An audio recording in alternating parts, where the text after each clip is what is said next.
하나님 말씀은 출애굽기 3장, 출애굽기 3장을 보시겠습니다.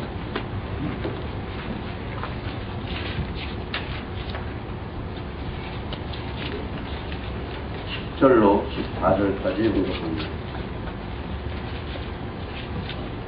이제 내가 너를 바로에게 보내어 너로 내 백성 이스라엘 자손을 애굽에서 인도하여 내게 하리라. 모세가 하나님께 가로되 내가 누구간데 바로에게 가며 이스라엘 자손을 애굽에서 인도하여 내리이까. 하나님이 가라사대 내가 정녕 너와 함께 있으리라. 내 백성을 애굽에서 인도하여 낸 후에 너희가 이 산에서 하나님을 섬기리니 이것이 내가 너를 보낸 증거니라. 모세가 하나님께 고하되 내가 이스라엘 자손에게 가서 이르기를 너희 조상 하나님이 나를 너희에게 보내셨다 하면 그들이 내게 묻기를 그의 이름이 무엇이냐 하더니 내가 무엇이라고 그들에게 말하리이까. 하나님이 모세에게 이르시되 나는 스스로 있는 자니라. 또 이르시되 너는 이스라엘 자손에게 이같이 이르기를 스스로 있는 자가 나를 너희에게 보내셨다 하라. 아멘. 지난주도 그렇고 이번 주도 그렇고 이제 나라의 정책상 우리가 개인적으로 알기는 돈이 없어서 이런 행사를 벌인다라고 생각합니다. 하필이면 왜 올림픽이냐, 곰곰이 기도하는 도중에 그런 생각을 해봤어요.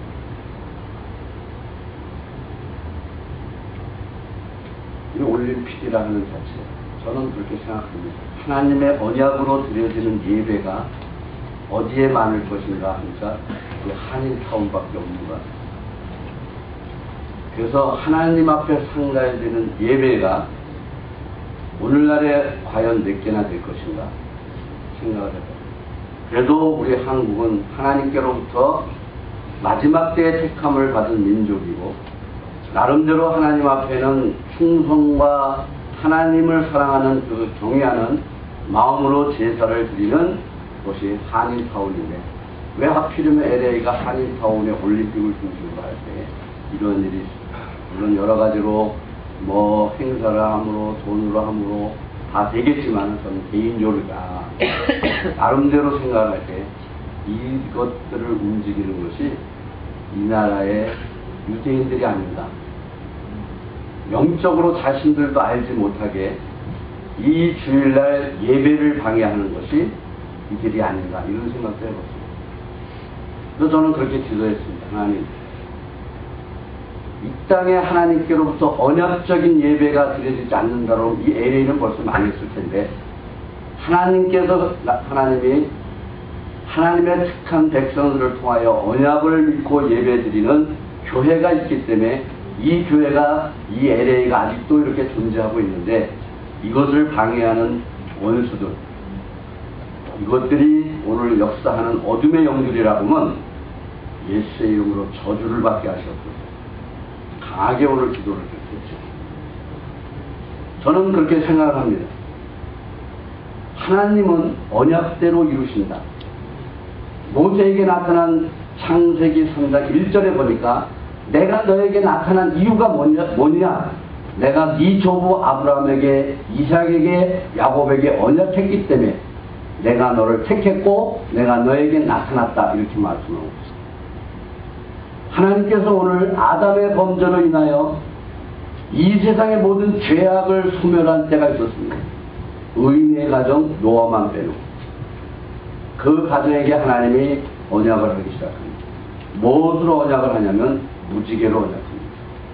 여러분, 아브라함에게 이삭에게 야곱에게 언약은 말씀으로 했지만 노아에게의 언약은 징조로 말합니다. 그리고 내가 다시는 이 백성을 물로 멸망하지 않겠다 약속을 하시면서 무지개로 언약합니다. 그 징조의 무지개가 어디에 있느냐라고 성경을 보니까 에스겔 1장에 보니까 하나님의 보좌가 나타나요. 그 보좌에서 흘러나오는 빛이 있는데 그것이 무지개였습니다. 또 계시록 10장에 보니까 하나님의 언약궤가 열리기 시작을 해서 만백성에게 하나님의 공의와 섭리와 경륜을 말씀할 때 하늘이 열리고 언약궤가 보이는데 거기에 무지개가 서 있었다. 또 계시록 이제 4장에 하나님의 보좌가 열려서 요한이 하나님의 보좌를 열려 예수 그리스도를 바라볼 때에 보좌에 비친 빛이 벽옥과 붉은 빛과 거기에 무지개가 있는 것을 보았습니다. 그래서 노아에게 언약한 하나님의 언약은 하늘로부터 내려오는 변함이 없는 언약인데 그것이 보좌에 있는 무지개 언약을 계시록까지 보여주는 것을 말합니다. 아브라함과 이삭과 야곱의 언약은 이제 이 언약을 기준으로 삼은 알파와 오메가와 창조와 마지막을 하나님이 징조로 보여준 무지개 언약 가운데 아브라함에게 나타나 하나님은 말씀으로 언약을 하십니다. 내 백성을 이제 네 자손을 하늘의 별과 같이 바닷가의 모래같이 충만케 하리라는 말씀으로 언약을 하십니다. 그 언약을 이삭에게, 그 언약을 야곱에게, 그리고 언약대로 이제 모세에게 나타나 하나님이 이제 애굽으로 가라 이렇게 말합니다. 여러분, 우리들의 신앙 생활에 여러분들이 예수 그리스도를 잘 믿는다는 그 약속은 언약 가운데 있어야 합니다. 오늘 우리 교회는 하나님의 변치 아니하는 언약 가운데 있어요. 왜? 다시 오실 예수 그리스도를 우리는 분명히 믿기 때문에 그렇습니다. 믿으십니까? 이 언약을 우리 마음속에 변치 아니하야만 하나님은 그 언약의 약속대로 우리에게 나타나신다 하는 것을 말하고 있는 것입니다.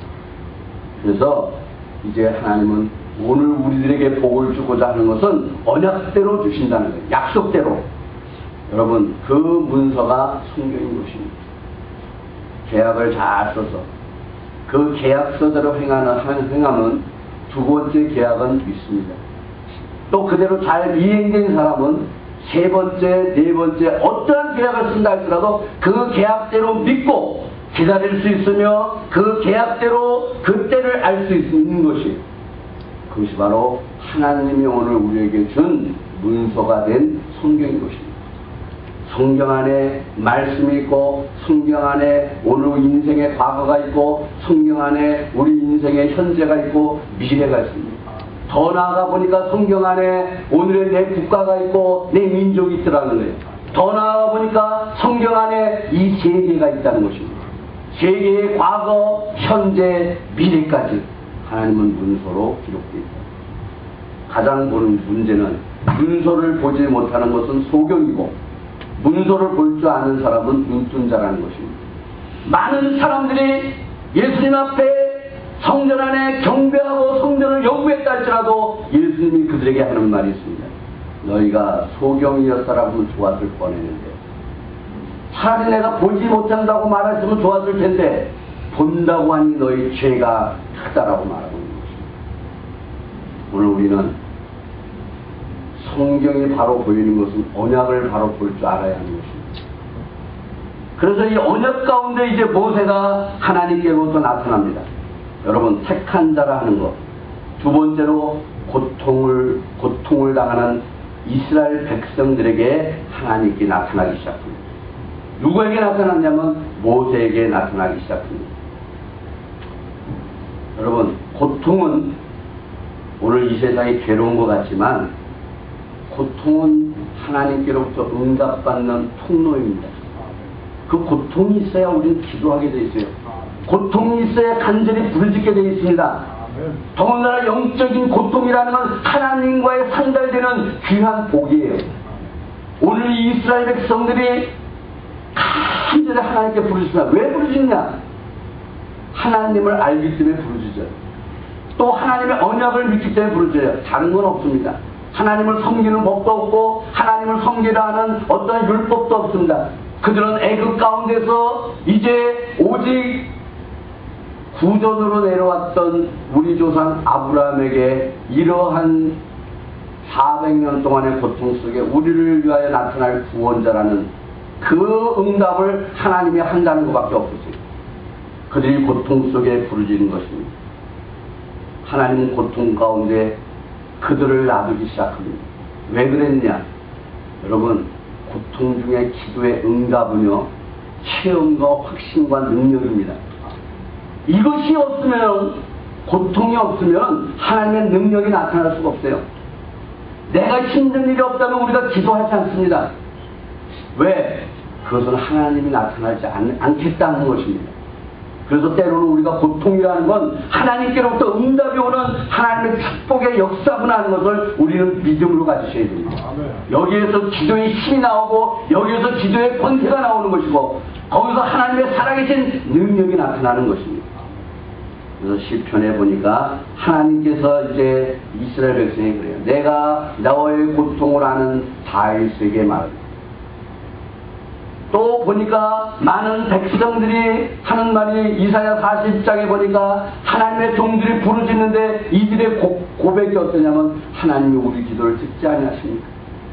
왜 우리의 기도를 수리하지 않으십니까? 하는 그 고통 속의 기도가 나타나기 시작합니다. 그때 하나님께서 내가 너를 택한 종의 역사로 나타나기 시작합니다. 여러분, 택함이라 하는 것은 우리가 택하는 것이 아닙니다.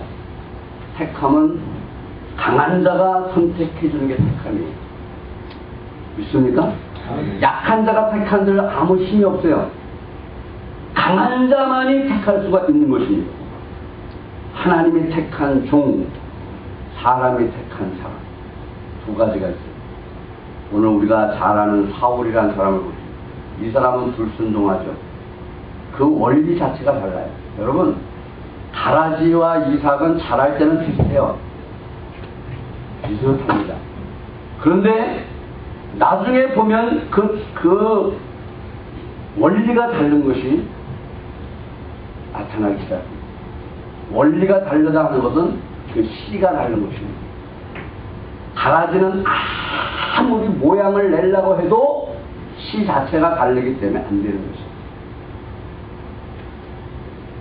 오늘 우리들이 중요한 사실은 뭐냐면 하나님의 택한 자가 누구냐 하는 것을 알아야 합니다.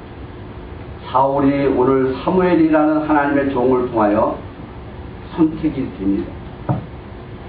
그런데 그 나중에 사울이라는 사람에 대하여 하나님이 말하는데 너희의 택한 왕을 보라 이렇게 말합니다. 그리고 사무엘에게 하나님이 하시는 말씀이 뭐냐면 저들이 나를 버렸다. 그래서 저들이 왕을 구하는구나.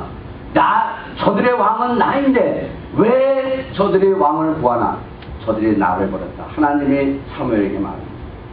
그리고 하나님이 사울을 갖다가 이제 사무엘에게 와 기름을 붓게 합니다. 그리고 이제 너희가 택한 왕을 보라 이렇게 말합니다. 결국 이 사울이라 하는 사람은 이제 사람에게 선택이 되어서 이제 이스라엘 왕이라는 초대 왕이 되기 시작합니다. 이들의 불순종이라는 그 자체의 원리는 근본부터가 다른 사람이었어요. 왜냐하면 베냐민의 지파에서 사울이었고요. 성경은 하나님께서 야곱의 12지파에게 언약을 할 때에 다윗의 집에서 하나님을 찬양하는 왕권이 나올 것을 예언합니다. 그때에 사울의 최고의 적이 누구였냐면 다윗이었습니다. 왜냐하면 인기가 더 좋아지거든요. 다윗은 만만이요 사울은 천천이라. 여기에 수많은 질투, 그 다음에 사울에게는 독특하게 하나님이 언어로 말합니다. 악신이 들어갔다 이렇게 말해요. 성경에 악신이 들어갔다 하는 이 말은요 몇 사람에게 해당되지 않았습니다. 가룟 유다에게도 그 예수님의 떡을 반죽을 넣는 순간에 마귀가 들어갔다라고 말해요. 결국 사울은 악신이 들어와 그 고통 속에서 다윗을 대적하는 반열에 씁니다. 그 씨 종류가 가라지에 속한 종류예요. 만약에 사울이 하나님의 언약을 믿었다면, 사울이 하나님의 언약을 바로 알았다라고 하면 다윗이 나타났을 때 네 조상이 누구냐? 유다입니다. 그래? 그럼 네가 왕이다. 이렇게 말했을 거예요. 그러면 사울은 얼마나 하나님께로부터 잠시 동안 왕권을 받은 그 놀라운 상급을 받았을 텐데 결국 이 땅에 사람이 선택한 왕으로 자기가 죽는 순간까지 왕권을 유지해 보려고 하다 결국에는 하나님의 사람인 다윗을 대적함으로 망하였어. 두 번째로는 그가 절대적으로 하나님 앞에 버림을 받은 이유는 제사 문제였습니다. 레위 지파에서만 해당되는 사무엘만이 제사를 드릴 수 있는 하나님의 특권이에요. 이가 자기가 베냐민 지파로서 제사 드릴 수 있는 특권이 없는 사람입니다. 그런데 마치 자기가 제사장이 되어 하나님 앞에 제사를 드립니다. 하나님이 사무엘에게 이제는 사울이 하나님은 사무엘의 가진 뒷공문을 붙들고 절대 나를 좀 버리지 않게 해달라고 기도합니다. 하나님은요 언약 속에서 고입니다. 우리가 때로 잘못하면 월권이라 하는 건요 무서운 것입니다. 사명에 대한 월권 이거는 하나님께로부터 아무리 매달려도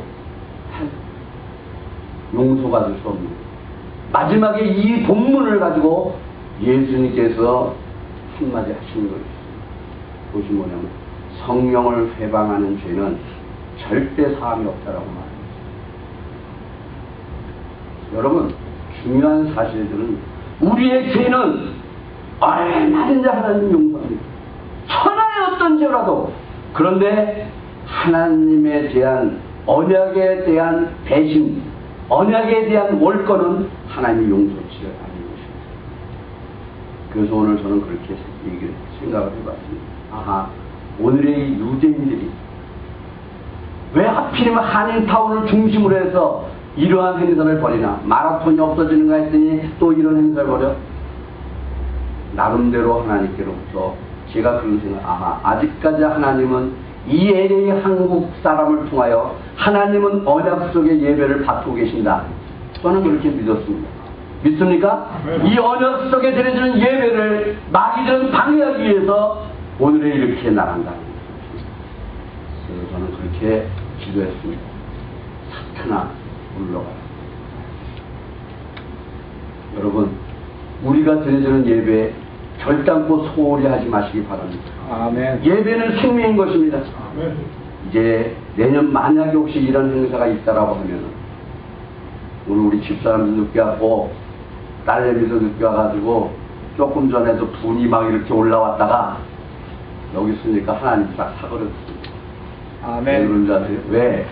이유가 있습니다. 그게 예배는 이러한 일이 있을 때 다음부터는 더 준비해야 됩니다. 차라리 새벽에 나와서 요리 여기서 하면 되고. 믿습니까? 예배 한 시간이 오늘 우리는 생명이에요. 이 예배 드림으로 인하여 이러한 행사를 만든 자들의 발걸음이 막혀져야 됩니다. 그들은 전부 다 하나님 앞에 멸망의 진노에 단열에 들어갈 자들이기 때문에. 그러나 오늘 우리는 이러한 방해 속에서도 이러한 고통 속에서도 우리는 하나님께로부터 응답받기 위한 신령한 예배를 위하여 우리는 싸움의 전사가 되시기를 축원합니다. 아멘. 이것이 바로 십자가를 진 승리자들의 역사인 것입니다. 하나님께서 이렇게 말합니다. 모세가 두려워 떨었어요.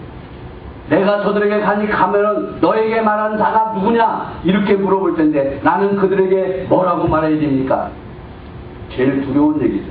분명 그 응답은 받긴 받았지만 여러분 이 생각과 사상이라는 게 아브라함도 마찬가지예요. 어느 날 우연히 하나님이 나타나서 그가 역사적으로는 우상 만드는 가정이라고 해요. 물론 그거야 인정할 수 있어요. 또 우상 만드는 가정에서 사명자가 나올 수 있는 많은 설교를 합니다. 오케이, 그럴 수 있어요. 그러나 제일 중요한 것이 아브라함께 나타난 하나님이 나는 너의 하나님 여호와라 알려주고 이제 너는 내 본토를 떠나 내가 지시할 땅으로 가라는 이 몇 마디의 음성 속에 아브라함은 얼마나 번민했을 것 같아요. 저도. 여러분 응답받아도 때로는 하나님 어떻게 오늘 작은 응답에서도 우리는 공부가 많습니다. 하나님이 어느 날 너 여기서 안 되니까 한국으로 나가라. 아니 언제는 미국 보내주시고 또 한국으로 나갑니까? 얼마나 공부가 있겠어요. 하나님 도대체 뭘 원하시는가? 오늘 우리는 적은 생활에서도 하나님의 응답을 우리는 공부하게 할 텐데, 아브라함은 민족적으로 앞으로 올 예수 그리스도, 이제 그 나라가 통치하는 새 땅의 언약을 아브라함이 받고 나서 그 얼마나 영적인 파워와 능력 속에 그가 판단했을까 생각을 해봅니다. 본토를 떠나. 결국에는 이제 이삭을 바칠 때는, 모리아 산에 이삭을 바칠 때는 그는 아무 스스로 없이 완전한 하나님을 믿은 것입니다. 그는 아무 염려 없이 가서 하나님 앞에 이삭을 드리는 때까지 하나님께로부터 인도함을 받습니다. 이분이 곧 누구냐? 스스로 계십니다. 여러분, 하나님에 대한 존재는요, 이렇다 저렇다 설명할 필요 없습니다. 하나님이 누구냐? 스스로 계신 분이다. 제일 정답인 것이. 왜? 하나님이 직접 대답을 이렇게 하라고 했기 때문에.